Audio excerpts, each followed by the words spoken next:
Get ready for the revolution. It's coming to you now. It's coming to you now. You're gonna see an evolution. It'll never bring us down. No, they'll never bring us down. Get ready for the revolution.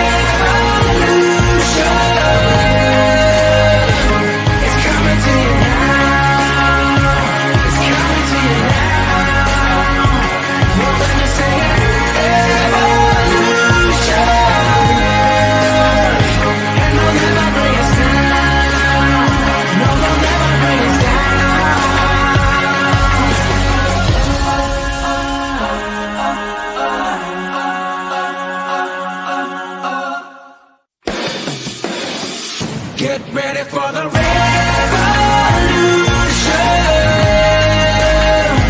It's coming to you now. It's coming to you now. You're gonna see an evolution. It'll never bring us down. No, they'll never bring us down. Get ready for the revolution.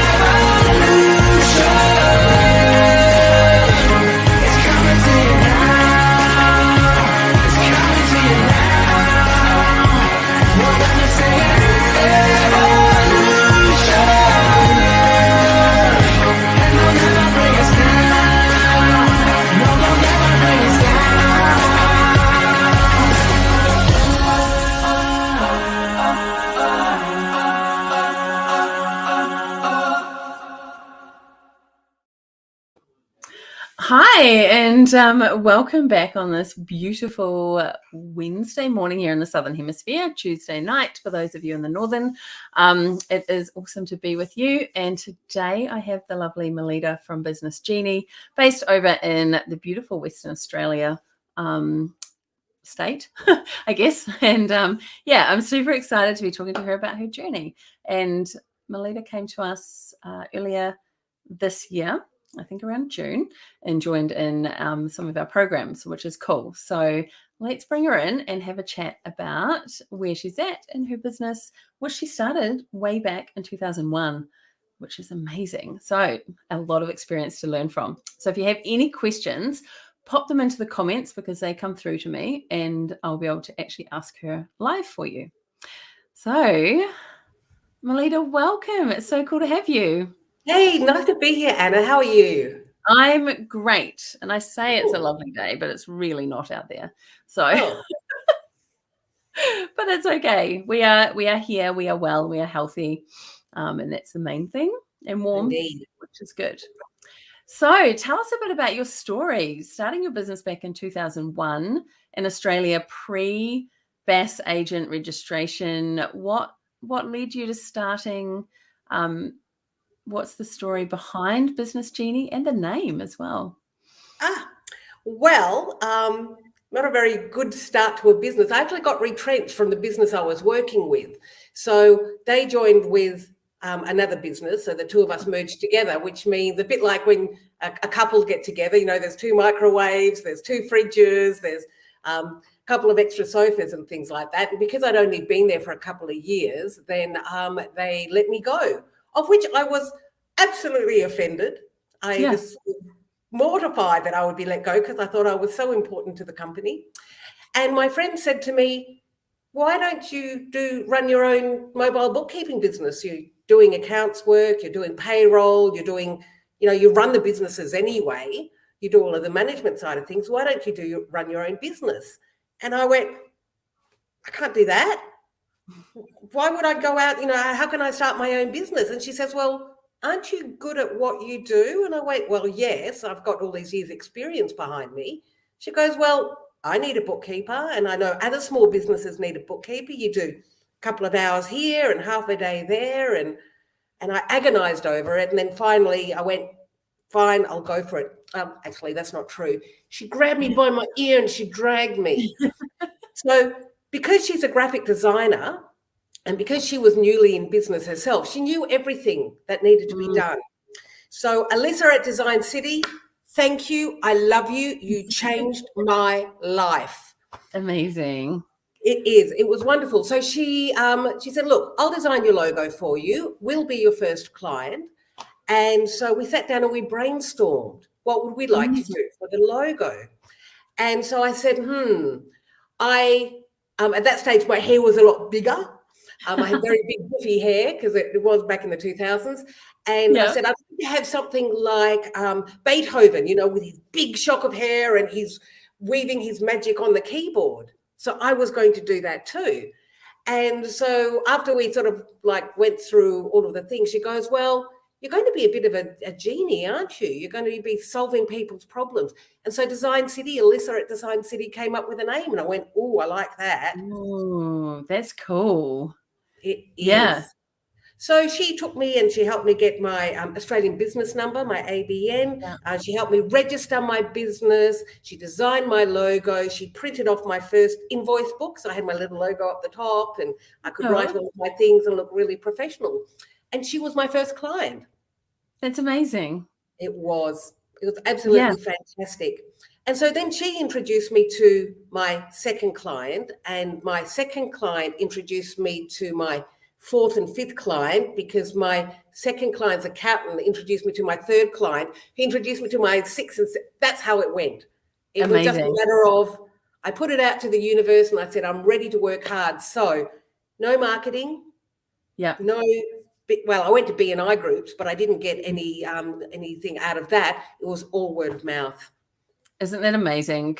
And that's something that we forget about. Like even myself, when I started mine in 2009, there was still no Facebook advertising or anything online in that way. It really was old fashioned, hitting the ground, talking to people, putting yourself out there.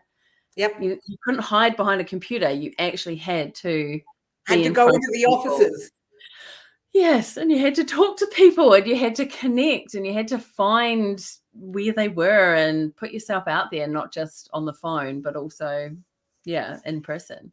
Indeed. Yeah. So like you saying about having an old-fashioned invoice book, like I remember 20-ish years ago, like starting at one of my first jobs and having a big old-fashioned green ledger book. Was huge. Oh, I remember those. Yeah.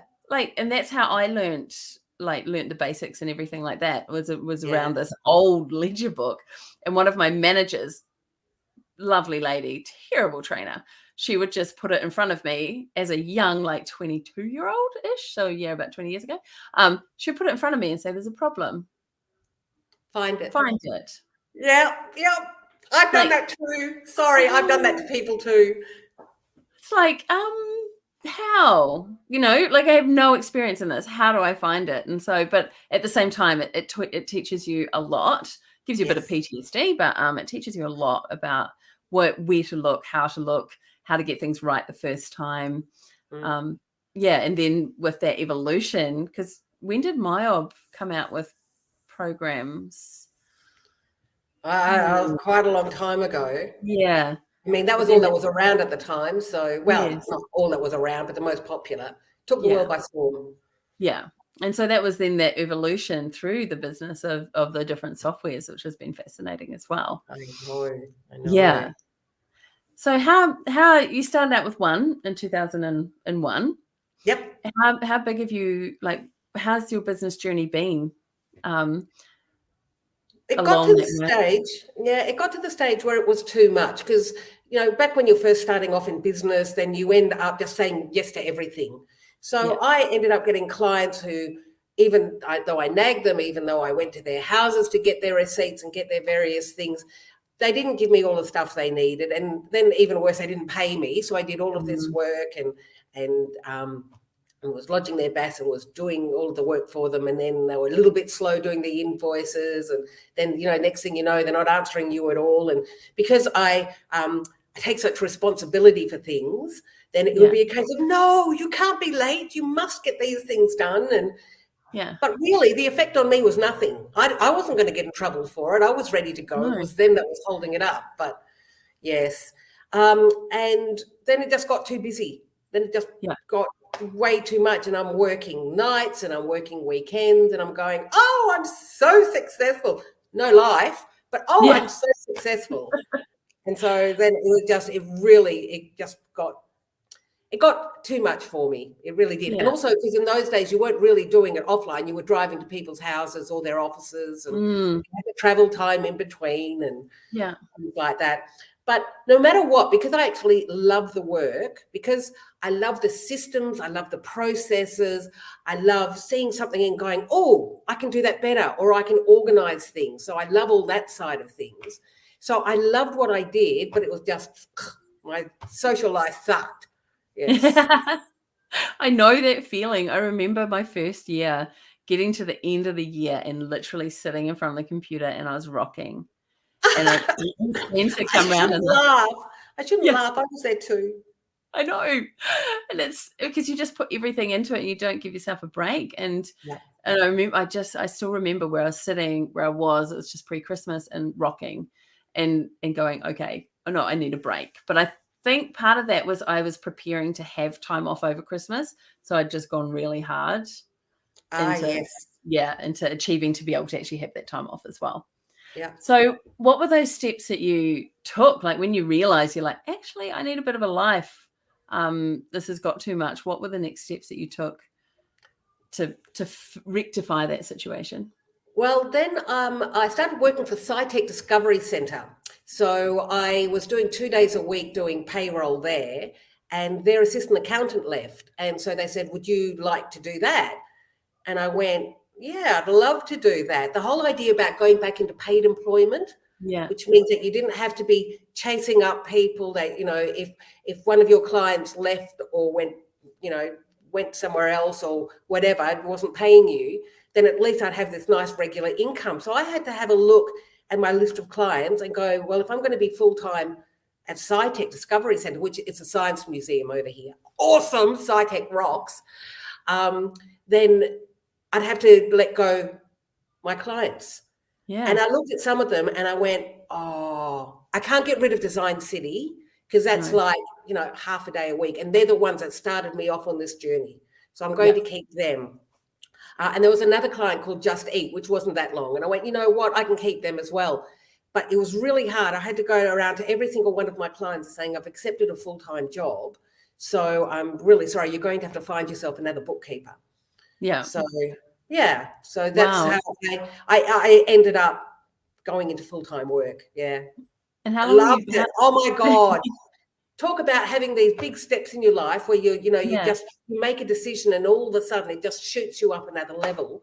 So being the assistant accountant, all of a sudden the CFO there, the chief financial officer, he said, right, these are the things that we need to do. And so he started handing over things, but he was such a good manager. He taught everything so well. So instead of me being at the bookkeeping level, payroll, accounts receivable, managing a couple, I ended up managing a couple of staff as well. But then it was higher than that. We started doing management reports, and then we started putting extra systems and processes. So he gave me this wonderful opportunity with lots of support from him to just grow things. And it was just amazing. And then I went, oh, I'm so clever now, I can be an accountant instead of staying at the bookkeeper stage.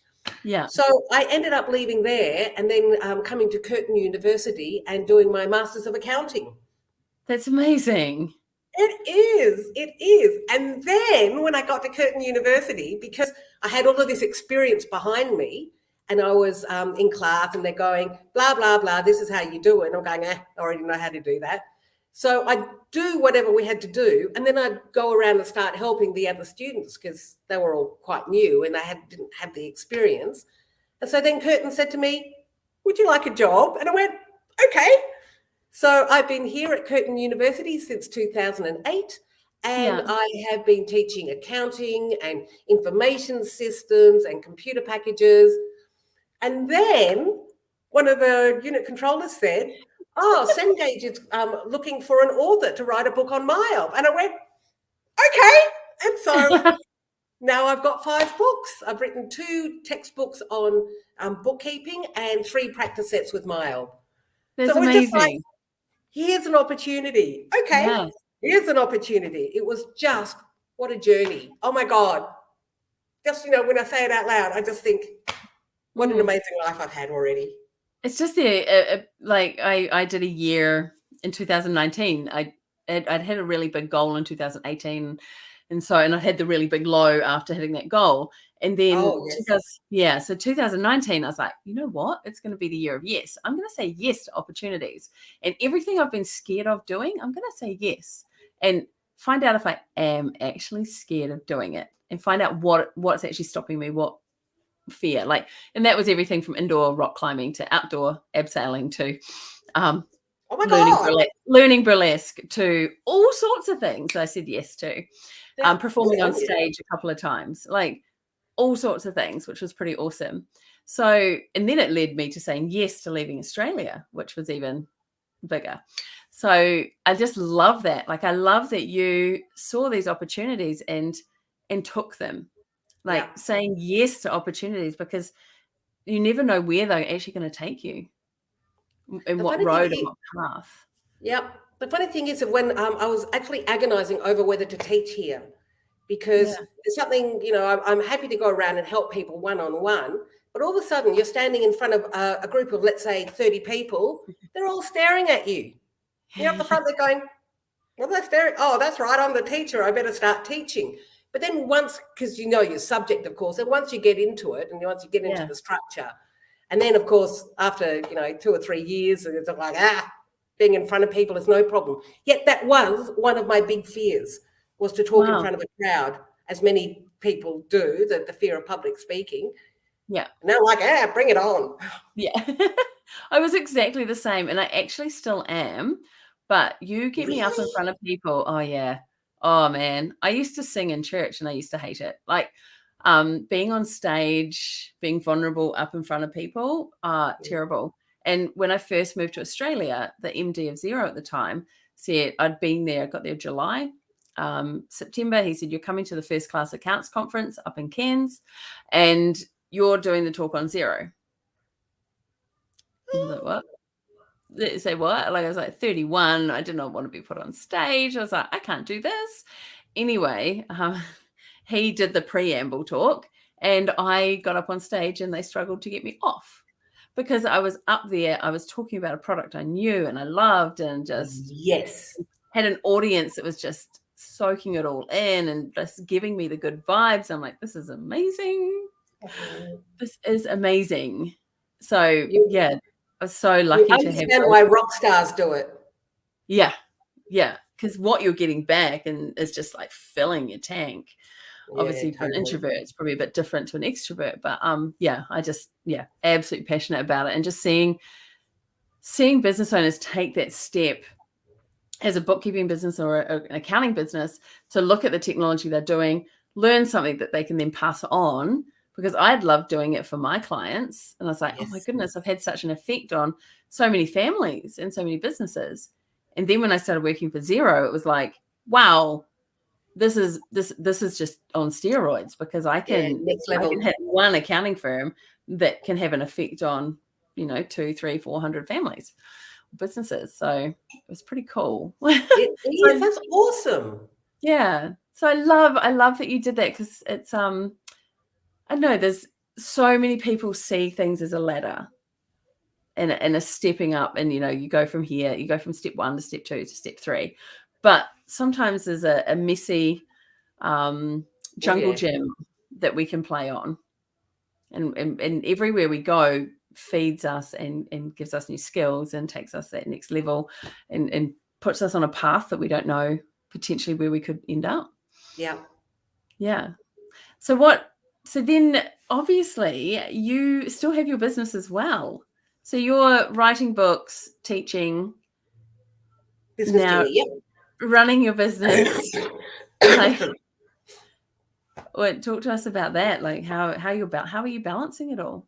Well, I wasn't for quite a while. The thing was at uni, because at least then you do the 14 weeks and then you'd stop, because it wasn't full-time work. There was lots of work back in the 2008, but it wasn't full-time work. So then you do your 14 weeks, of which there were breaks in between. And also the classes were, an hour long. So I'd be doing, I don't know, maybe 15, 20 hours a week at uni, a little bit of business genie, because I'd come straight from full-time work with only a couple of clients. So that was just a little bit of business genie, a little bit of university work, and then studying, of course, because I did that. It took me, I think, 4 years to do a 2-year course. Maybe it was 5 years. And so you just schedule it in. And this is one of the things, you become really good at that. You go, right, I have got assignments due in 2 weeks' time. So I need to start that now. So I'll do a little bit of this and then I'll do that. And I ended up being really good at compartmentalizing. Okay, I've got an exam and I'm stressed about that, but you stop thinking about that because right now you're focused on preparing somebody's end of month reports. Yeah. So I could let myself go into the swing of doing that. I've just recently redone my website, and I like to talk and I like to write. And so you think writing content for my website, easy as, but it was actually a bit of a struggle for me. And so then after I finally got the content for my website done, I went, oh, and then I went and did some bookkeeping to soothe myself. So I'm like, oh, at last. Entering in some invoices, doing a bank rec. This is easy because it is such a skill to go from that very technical process orientated brain into a marketing creative brain. Yes, I hear this stuff. Yes. Yeah, it's a skill, and Mel is amazing at it. But I know. God, it blows my mind. Yeah, she is. And what brought you to us? What was that journey and that thinking? Like, I know we had the conversations early on, but talk to us about that journey, that thought process. Yeah, so I saw Mel at one of the Australian Bookkeeper Network conferences, and I just really liked the way that she spoke and what she said, that she was that her whole ethos and everything that she was doing. So I joined one of her short courses, of which I didn't finish it because I just got too busy. But then she was popping up in my emails all the time saying, hey, we've got this going, and did you know this, and all sorts of things. And then she sent me an email saying, we haven't had any, engagement from you. So it's obvious that you really, you're not really that interested. I can't remember how it was worded, but I quickly wrote back and I went, no, don't drop me. Keep sending me emails. I will come to you at some stage. I'm just not right now. Yeah. So I think that was when I was in the middle of writing some of the textbooks. So then eventually it got to the stage where I went, I am ready to take the next step. I've been running my business for, I think it was 19 years at that stage, running my business for 19 years with sort of like things in between as well. But the business has always been chugging along. And I'm ready now to be a grown-up and to adult and to take on some staff and to stop. I'm getting off the tools, as it were. So Amazing. I'm getting my staff to be doing the nuts and bolts, but then I'm the one that's going to be talking to the clients. I'm the one that's going to be designing the solutions. I'm the one that's going to be having the meetings with them, because I really love that. I love the interaction. I love people. And even more, I love helping people. Yeah. Which is how I got the job at the uni in the first place, because I was just wandering around helping people anyway. And so then I went, well, I can't just do it on my own, because the thing is that, let's face it, I love to run businesses, and I love to do, my forte is in designing systems and all that sort of thing, not marketing, not taking things a step further. And when I join, I cannot get over the journey that I've gone through with Mel. Yeah. And it's just some of the things that she said, you go, oh yeah, that makes sense. And then I went, makes sense, haven't been putting it in practice. So as soon as you start, instead of just, it's like listening to self-development, you're going, oh yes, I should eat better and exercise more, and then don't. And so this is just, it's been marvelous, because it's also a great group that I'm in as well. So the community really, really helps as well. It makes you be excited to get up at 4:30 in the morning, so you can, because here in Perth, we're a lot earlier than you guys. And it's actually made it quite easy to get up and be with the people. So that's the wonderful thing about it. Yeah, and just actually following through. And I mean, like Mel gives you, as you know, gives you all of these downloads and say, here's a piece of paper, sit down and write your goals, sit Yeah. down and write your perfect client, sit down and write, not giving away too much content. Yeah. And then it makes you actually do it. Yes, I agree. And it's amazing, isn't it? Like that accountability, that turning up every week, going through each of those steps. I see everybody just going through amazing processes, which is great. Yeah. And also by doing it with a group, because I was doing it on my own before I Mm. joined the actual schools where I was the ones that we're doing twice a week. And I was listening to it in the car and I was going, and she'll say, download this spreadsheet and then do these things. And I go, oh, good, I'll do that tonight. And don't. But No. now, because we've got step stages, she goes, if you haven't done your pricing and your proposals up to this point, we're not talking about it anymore. We're moving on. So you need to get it. And being the little goody two shoes I am, I was like, I've got to get my homework in. So I love that. That is so good. It's putting it into practice, and making those steps, because that's at the end of the day, that's why you've invested in yourself and in your business to join the school, and to do the work. It amazes me. Absolutely amazes me how many people will do something and back themselves but don't do the work. So it's like going to the gym and still drinking every single night, or eating badly every single night, or whatever it is. Whatever the vice is, whatever, having a pixie caramel every night.